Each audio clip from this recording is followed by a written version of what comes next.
ever have those moments when you think, now who was that kid that sat right behind me in Miss Spring's class? You know, the one with the big ears and the goofy grin. I kind of think he rode an orange bicycle to school. You know, sometimes it's just hard to put a name with a face. But it's not hard for the class of 1958 and this year's Atoka Alumni Association's 2015 Hall of Fame inductee, Linda Hudspeth Croak. Oh, the stories that class of 58 can tell. Linda Hudspeth Croak was raised in Atoka at 505 South California Street. Perhaps you've seen her house. Her father, William George Hudspeth, had served in France during World War I, and when he returned to Atoka, he became a businessman selling insurance and real estate. William and his wife, Burl, were proud of their young daughter, and she kept them entertained. Music lessons, dance, campfire girls, but the real fun started when young Linda Hopsy, yes, that's right, Hopsy, she couldn't say Hudspeth, got to spend time with her friends on her very own backyard merry-go-round. You know, if you ask her, she still might let you play on it. Linda's school years were spent at Mamie Johnson and Thunderbird with teachers like Mrs. Haraway and Mr. Chitwood to help expand her young mind. Her favorite teachers through the years were Miss Haraway, Miss Hames, and Miss Spring, who instructed her in English and journalism. In fact, Linda enjoyed journalism so much that she and her cousin Elaine Rich wrote a social column for the school paper her senior year called Buzzins by Cousins. Her teenage years were filled with band, glee club, National Honor Society, and her senior year she was a majorette.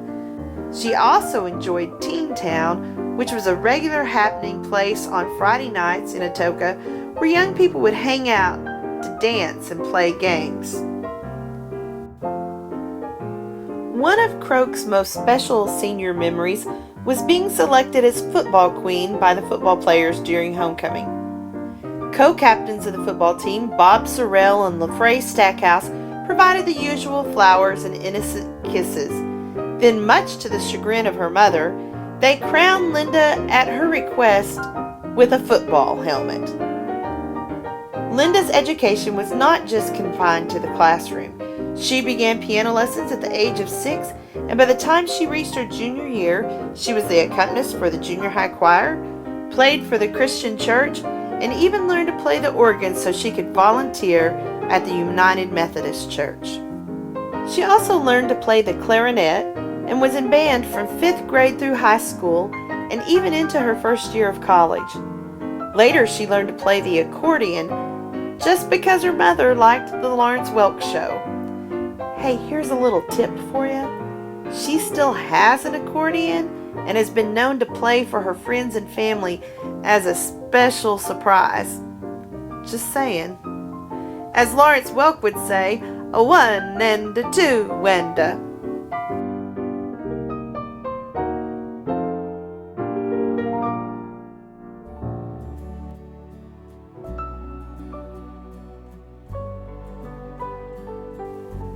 After graduating from Atoka High School in 1958, Croak received a piano scholarship to attend Oklahoma Women's College in Chickasha for her freshman year. She then went on to attend the University of Oklahoma, where she graduated in 1962. During her senior year at OU, Linda met her future husband, Robert Henry Croak, while on a blind date. They were married the following year at the Methodist Church in Atoka, and although there were several incidents during the ceremony, they were happily pronounced man and wife. When they returned from their honeymoon, life in Midwest City got busy. Linda resumed her job as a kindergarten teacher in Oklahoma City. She gave piano lessons in her home, and she joined Wickline United Methodist Church in early 1963 and taught vacation Bible school to 4- and 5-year-olds that first summer she was married. Although she was busy with all these activities and raising a family, Linda knew that there was more that needed to be done.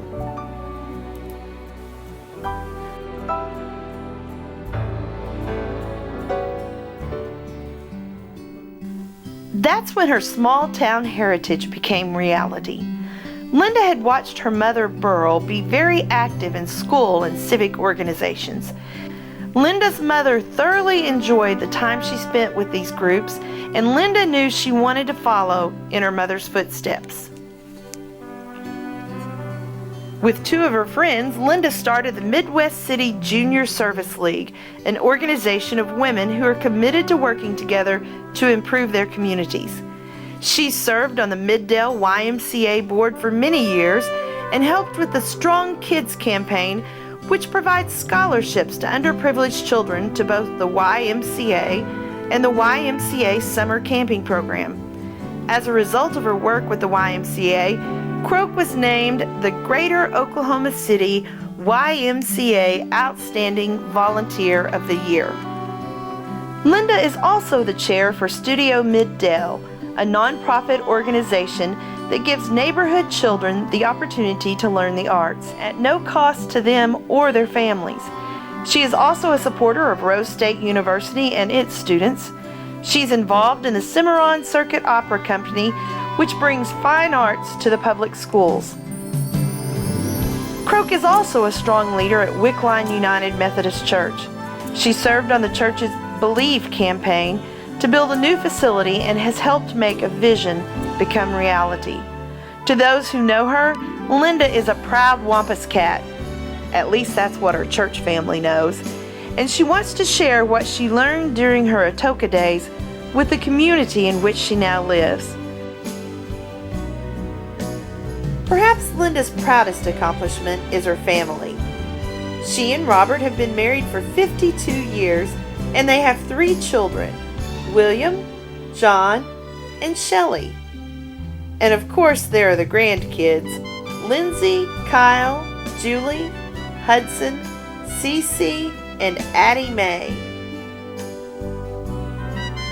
All of these activities have managed to keep Linda busy, but she's always made time to come back to Atoka. Sometimes it was to visit her mother and the wonderful group of ladies who cared for Burl. Sometimes it was for business, sometimes to renew old friendships, and sometimes just to enjoy small town life again. You see, although she may live in a big city, 505 South California will always be her home. Atoka Alumni Association's 2015 Hall of Fame recipient, Linda Hudspeth Croak.